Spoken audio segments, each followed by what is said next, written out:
सबको नमस्कार। आज इतवार है।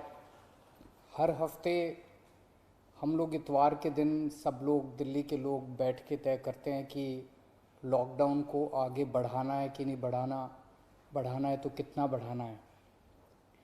अभी जो मौजूदा लॉकडाउन है वो कल सुबह 5 बजे ख़त्म हो रहा है। आज फिर से हम सब दिल्ली के लोगों को तय करना है कि लॉकडाउन बढ़ना चाहिए या नहीं बढ़ना चाहिए, अनलॉक होना चाहिए नहीं होना चाहिए। हम सब लोगों को मिलकर ये तय करना है। अप्रैल के महीने में जब ये सेकंड वेव पूरे देश के अंदर आई थी, इतनी खतरनाक वेव थी। दिल्ली सबसे पहला राज्य था जिसने, हम सब लोगों ने ये देखा कि ये वेव बहुत खतरनाक है और सबसे पहले लॉकडाउन देश के अंदर दिल्ली में लगाया गया। उस वक्त ऐसा लग रहा था जब ये वेव आई थी और इतनी तेज़ी से केसेस बढ़ रहे थे कि पता नहीं ये वेव कितने दिन चलेगी, इस वेव से जीत पाएंगे नहीं जीत पाएंगे, कैसे होगा, क्या क्या होगा। लेकिन एक महीने के अंदर 20 अप्रैल को हम लोगों ने लॉकडाउन लगाया था। लगभग एक महीने के अंदर आप सब लोगों के, दिल्ली के लोगों के अनुशासन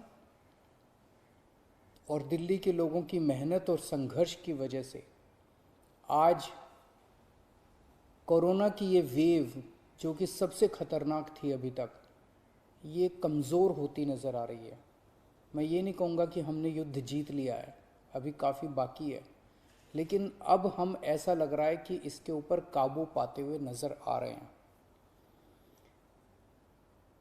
अप्रैल के महीने में एक दिन ऐसा आया था जब संक्रमण दर 36% पहुंच गई थी। यानी कि 100 लोगों की हम टेस्टिंग करते थे तो 36 लोग उसमें पॉजिटिव मिलते थे। पिछले 24 घंटे का मैं आपको आंकड़ा बताऊं तो ये संक्रमण दर 2.5% के भी नीचे चली गई है। यानी कि अब 100 लोगों की हम टेस्टिंग करते हैं तो उसमें 2.5 लोग संक्रमित पाए जाते हैं और 97.5 लोग ठीक पाए जाते हैं। इसका मतलब संक्रमण काफ़ी कम हो गया दिल्ली के अंदर। अप्रैल के महीने में एक दिन ऐसा था जब 28,000 केस एक दिन में आए थे। 28,000। पिछले 24 घंटे में 1,600 केस पाए गए हैं दिल्ली के अंदर। 28,000 से 1,600। तो दिल्ली के अंदर कोरोना की रफ्तार काफ़ी कम हुई है। पिछले एक महीने में कई सारी समस्याएं आई। उन सारी समस्याओं का हम सब लोगों ने मिलकर मुकाबला किया। दिल्ली के 2 करोड़ लोगों ने एक परिवार की तरह मिलकर मुकाबला किया। खासकर ऑक्सीजन की बहुत बड़ी समस्या आई थी, लेकिन सब ने मिलके, इसमें सबका सहयोग मिला। दिल्ली के लोगों ने, केंद्र सरकार ने, सुप्रीम कोर्ट ने, दिल्ली हाई कोर्ट ने, सब ने सहयोग किया और ऑक्सीजन की समस्या का भी समाधान निकला। अब वैक्सीन की बड़ी प्रॉब्लम आ रही है, वैक्सीन की बहुत कमी महसूस हो रही है, लेकिन मुझे विश्वास है जैसे हमने बड़ी बड़ी समस्याओं का समाधान किया है, ऐसे वैक्सीन की समस्या का भी समाधान निकलेगा। हम मिलकर निकालेंगे। वैक्सीन की जो कमी हो रही है, मुझे पूरी विश्वास है इस कमी को भी हम सब लोग मिलके ठीक करेंगे। इस दौरान पिछले एक महीने हमारे डॉक्टर्स और नर्सेज कई कई दिनों तक नहीं सोए हैं, कई कई दिनों से घर नहीं गए हैं। उन्होंने जबरदस्त काम किया। इनमें से कुछ डॉक्टर्स और नर्सेज शहीद भी हो गए। उनकी शहादत को मैं पूरे दिल्ली के सभी लोगों की तरफ से सलाम करता हूँ। हम कर्जदार हैं उनके, उनका कर्ज हम नहीं चुकता कर सकते, लेकिन फिर भी दिल्ली सरकार उनके परिवार को मदद करने के लिए 1-1 करोड़ रुपए की राशि देती है।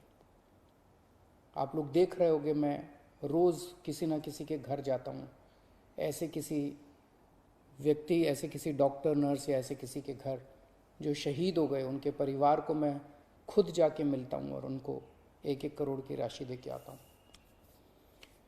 तो युद्ध अभी बाकी है, अभी पूरा नहीं हुआ है। और अभी भी 1000 से ज़्यादा केस आ रहे हैं। तो पिछले 24 घंटों में मैंने खूब लोगों से पूछा क्या करना चाहिए।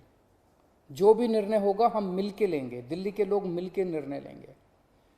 तो एक आम राय ये बन रही है लोगों की कि 1 हफ्ते के लिए लॉकडाउन और बढ़ा देना चाहिए, क्योंकि अभी अगर लॉकडाउन खोल दिया और जो कुछ हमने पिछले 1 महीने की इतनी कड़ी मेहनत, संघर्ष और त्याग की वजह से पाया है, कहीं वो खत्म ना हो जाए। तो सबकी आम राय ये है कि 1 हफ्ते के लिए और लॉकडाउन खोल देना चाहिए। तो दिल्ली सरकार ने ये निर्णय लिया है कि 1 हफ्ते के लिए लॉकडाउन और बढ़ाया जा रहा है। अगले सोमवार 31 तारीख की सुबह 5 बजे तक के लिए लॉकडाउन बढ़ाया जा रहा है।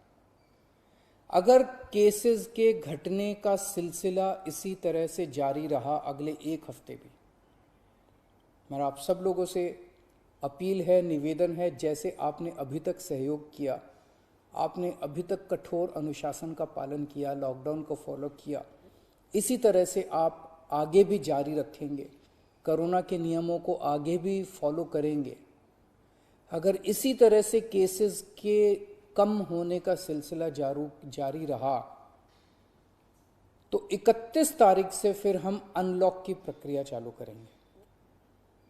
एकदम से अनलॉक करना ठीक नहीं रहेगा, तो वो भी धीरे धीरे कुछ गतिविधियों को 31 तारीख से फिर हम खोलना चालू करेंगे।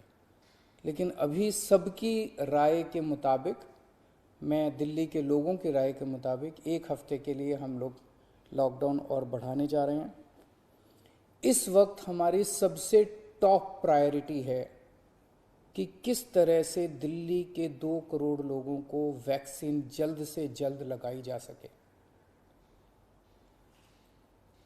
हमने दिल्ली में सारी व्यवस्था बना ली है कि 3 महीने के अंदर दिल्ली के सब लोगों को हम वैक्सीन लगा सकते हैं, लेकिन वैक्सीन की कमी है, पूरे देश के अंदर कमी है। कहा जा रहा है कि तीसरी वेव आएगी। हमें तीसरी वेव का पूरी शिद्दत के साथ तैयारी करनी है। तो हमारी पहली प्राथमिकता तो ये है कि वैक्सीन लग जाए।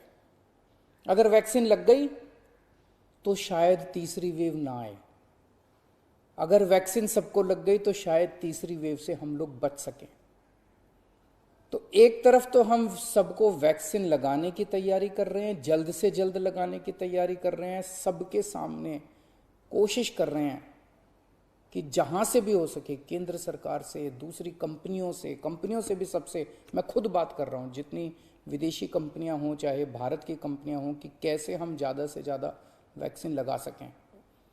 कोई चाहे कितने रुपए में वैक्सीन दे दे दिल्ली के लोगों के लिए, चाहे हमें अपना जितना भी बजट खर्च करना पड़े दिल्ली के लोगों के लिए वैक्सीन लाने के लिए, हम खर्च करने के लिए तैयार हैं। कहीं से दिल्ली के लोगों के लिए, अपने लोगों के लिए वैक्सीन मिल जाए।